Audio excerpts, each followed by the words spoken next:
Hello my YouTube family, कैसे हैं आप सभी। आई होप मेरी प्यारी सी यूट्यूब फैमिली खूब मज़े में होगी और खूब ठंड इंजॉय कर रही होगी। तो जी जुमा मुबारक। मैं आप सभी लोगों से मिल रही हूँ फ्राइडे अर्ली मॉर्निंग में। तो ये टाइम हो रहा है, सुबह के 7:30 बज रहे हैं और यकीन माने मैंने अपने आप को ऐसे उठा के खड़ा कराया ना, मतलब मुझे ऐसा फील हो रहा था कि बस कोई मुझसे कह दे कि लेटी रहो, उठो नहीं। अच्छा, हम लोगों का ना, जो लड़कियां बड़ी हो जाती हैं ना, जो आंटियां होती हैं, जो भाभियां होती हैं, उनका बस एक ही सपना होता है कि जब संडे आए ना तो वो भी देर से सो के उठें, क्योंकि संडे हम लोगों को पता चलता नहीं है। पहले पता चलता था जब मैं छोटी थी ना, तब संडे होता था, मैं देर तक सोती थी, फिर आराम से उठती थी, नाश्ता करती थी, सब काम आराम आराम से करती थी। लेकिन जब से बड़ी हुई हूँ, सारा काम मैंने अपने ऊपर लिया है ना, तब से समझ लें मुझे समझ में नहीं आता कि ये वीक में संडे किस दिन आया था। हो सकता है मुझे इस बात से पता चलता हो कि मैं कॉलेज नहीं जाती हूँ, बस मुझे शायद इस बात से पता चलता होगा कि चलो भाई आज कॉलेज जाने के लिए मुझे वो नहीं करना पड़ेगा, स्ट्रगल।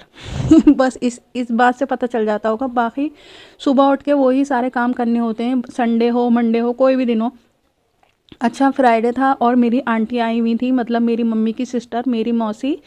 तो मेरी आंटी रुकी हुई थी, तो वो मुझसे कहीं भी जा रही थी कि बेटे तुम्हें कॉलेज जाना है, तुम छोड़ो, तुम चली जाओ, मैं घर का सारा काम कर लूँगी। तो मेरी मम्मी ने बोला नहीं, तुम रुकने की नहीं आई हो, तुम आराम करने की नहीं आई हो, और तुम अपने घर में काफ़ी काम करती हो, तो तुम आराम करो। मगर वो फिर भी बंदी जो है ना, जो काम करने वाला इंसान होता है ना, आप मेरी इस बात से एग्री करेंगी कि आप जितना काम करती हैं ना, तो आप अपने मायके में चली जाएं या अपनी ससुराल के किसी नंद के घर चली जाएं या किसी के घर चली जाएं, एक्स वाई जेड, आप उसके घर जाके भी नेक्स्ट, अगर रुकना है आपको तो अगले दिन से काम करना स्टार्ट कर देंगी। या बहुत सारी लेडीज़ ऐसी भी करती हैं कि अगर पूरे दिन की नहीं भी जाएंगी ना किसी के घर, तो वहाँ पे भी कोई ना कोई काम ढूंढ निकालेंगी कि लाओ हम ये काम कर दें, वो काम कर दें। काम करने वाला बंदा ना बैठ नहीं सकता, उसकी सबसे बड़ी परेशानी यही है। और वो सपने ये देखता है कि कोई ऐसा दिन हो जिस दिन मुझे कोई काम करना ना पड़े। जब उस बंदे को ये वाला दिन मिल जाता है ना, बैठ के खाने वाला दिन, के बैठूं आराम से सोफ़े पे टीवी देखूं और कोई और खाना बना के लेकर आए, तब भी चैन नहीं होता है। तब भी कोई ना कोई काम करना होता है। मेरी बहुत सारी भाभियाँ, मेरी बहुत सारी आंटियाँ इस बात से एग्री करेंगी कि जब वो अपने वो मायके जाती होंगी ना, तब वो अपनी मम्मी के यहाँ जाके पर थोड़ी देर एक्टिंग करती होंगी मेहमान होने की, और उसके बाद में लग जाती होंगी घर के सारे कामों में। मैं 100% श्योर हूँ क्योंकि मैंने अपनी आंटियों को देखा है, मैंने अपनी मम्मी को भी देखा है, कह के ये जाएंगी कि मैं वहाँ पे जाके आराम से बैठूंगी, और जैसे ही नानी के घर पहुँचती थी ना कोई काम ढूंढ के निकाल लेती थी और उस काम में लग जाती थी।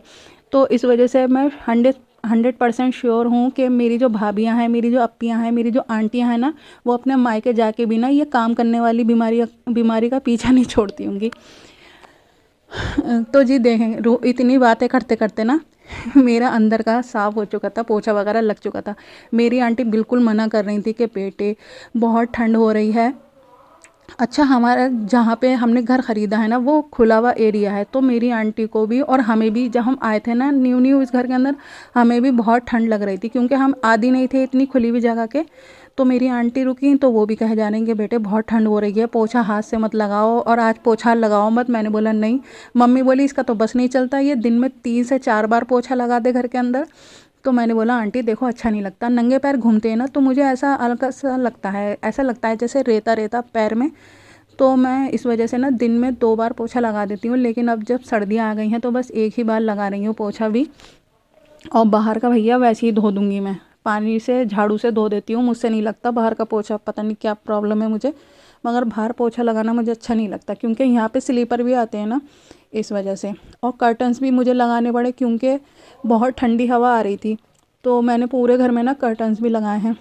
और जी मतलब मैंने ना थोड़ा काम रात करके निपटाया था। मेरी आंटी को खाने थे आलू मटर के कटलेट, आप लोगों ने खाए होंगे शायद, आलू की टिक्की भी बोलते हैं, तो उनका बहुत दिल चाह रहा था।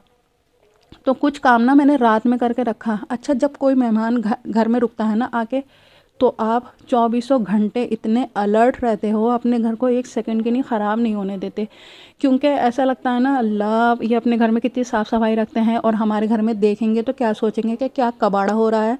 तो मैं बार बार ना हर चीज़ ठीक करे जा रही थी। वैसे तो अल्लाह के शुक्र से रहता ही है हमारा घर ठीक, लेकिन फिर भी मैं बहुत ज़्यादा ना वो थी, मतलब केयरफुल हो रही थी हर चीज़ को लेके कि कोई चीज़ ख़राब ना हो, कोई चीज़ वो नहीं हो। तो मेरी आंटी भी बार बार कहे जा रही थी कि बता कितना काम करती हैं। तो मैंने बोला नहीं आंटी ज़्यादा काम नहीं करती हूँ, बस थोड़ा ही काम करती हूँ, क्योंकि भाई देखो खाला है, उन्होंने बचपन से पाला है, तो उनको ना बहुत मोहब्बत आती है। वो देख के ना थोड़ा वो हो जाती हैं कि ये सारा काम करती रहती है। तो मम्मी बोली भैया इससे कितना भी मना करो ये मानती नहीं है। अच्छा, रात में मैंने ना वो आलू और उसके मटर की टिक्की के लिए आलू बॉईल करके रखे, क्योंकि भाई सुबह में टाइम नहीं होता है बंदे के पास। सुबह एक्स्ट्रा काम करके रखना चाहिए रात में, आपको पता होना चाहिए कि नेक्स्ट डे आपको क्या क्या काम करने होंगे।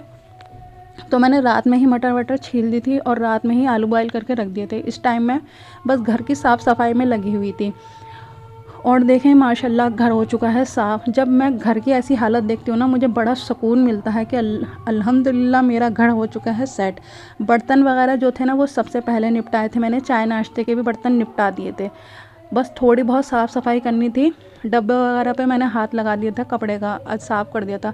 अच्छा, मेरी आंटी भी ना बहुत साफ़ सफाई रखती हैं, उनका घर ऐसा रहता है, इंशाल्लाह मैं आप लोगों को किसी दिन दिखाऊंगी। उनका घर ऐसा रहता है जैसे कोई अभी आके ही नहीं गया इनके घर में, जबकि उनका एक छोटा सा बेबी है, मगर फिर भी उनकी सास भी इस बात से बहुत खुश होती हैं कि हमारी दुल्हन बहुत साफ़ सफाई की शौकीन है। उनको कभी नहीं कहना पड़ा मेरी आंटी से कि भाई साफ़ करो।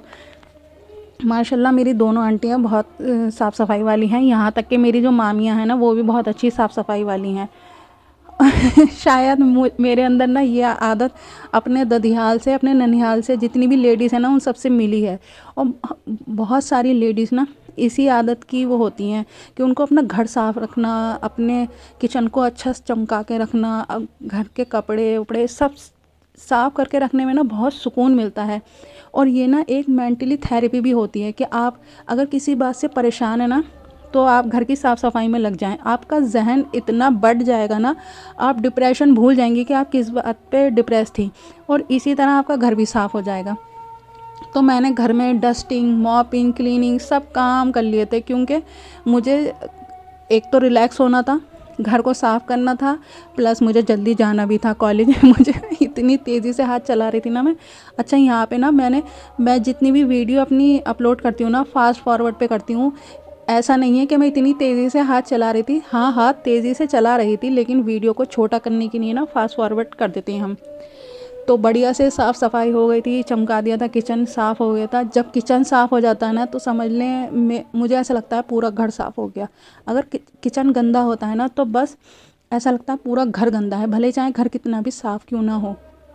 तो अपने किचन को साफ़ रखा करें, और जो भी छोटे छोटे बड़े बर्तन होते हैं ना, जैसे स्पून यूज़ कर लिया, प्लेट यूज़ कर ली, हैंड टू हैंड वॉश कर दिया करें, और दूसरों को भी आदत डाला करें। आपको ही सारी जिम्मेदारियां नहीं निभाने के लिए भेजा है अल्लाह ने, समझ गए आप। दूसरों को भी आदत डालें, जैसे मेरी मम्मी ने बचपन से सिखाया कि बेटे ये काम ऐसे करते हैं, ये काम ऐसे करते हैं। अल्हम्दुलिल्लाह अब सब काम कर लेती हूँ, अच्छे से अच्छा खाना भी बना लेती हूँ, घर को भी साफ़ रख लेती हूँ। फ़िलहाल तो अभी बहुत सीखना बाकी है, लेकिन इतना भी माशाल्लाह आ गया तो मुझे ऐसा लगता है कि चलो कुछ तो आया मुझसे। अच्छा, वॉश बेसिन ना, एक बाथरूम और एक वॉश बेसिन हमेशा साफ़ रखा करें। आपका पूरा घर क्यों ना साफ़ हो, लेकिन अगर आपका वॉशरूम गंदा है ना, और अगर आपका ये वॉश बेसिन गंदा है, तो समझ लें आपकी सफाई बिल्कुल ही बेकार है।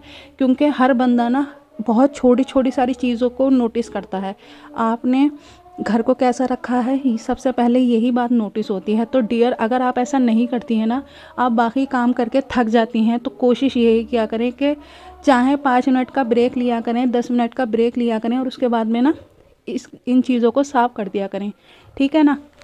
वैसे मुझे समझाने की ज़रूरत नहीं है, माशाल्लाह सभी बहुत समझदार हैं, लेकिन मैंने सोचा कोई बात नहीं है, थोड़ी सारी तो हेल्पफुल बात कहनी चाहिए। अल्लाह पाक भी इससे राज़ी होते हैं, अगर किसी की मदद के लिए हम कोई अल्फाज इस्तेमाल करें, कोई अच्छी बात करें, तो अल्लाह बहुत राज़ी होता है। तो लोगों को प्यार से समझाया करें, ठीक है ना। अगर आप गुस्से से समझाएंगी ना तो कोई नहीं समझेगा, अगर आप प्यार से समझाएंगी तो इंशाल्लाह सबकी समझ में आ जाएगा। और देखें यहाँ हो चुकी है साफ़ सफाई मेरे वॉश बेसिन की। अब मेरा दिल हो गया है सुकून से। मैंने ऊपर जाके इसके बाद में, मतलब नीचे का घर जितना भी साफ़ करना है उसके बाद में ऊपर जाके भी पूरी साफ़ सफाई कर दी थी।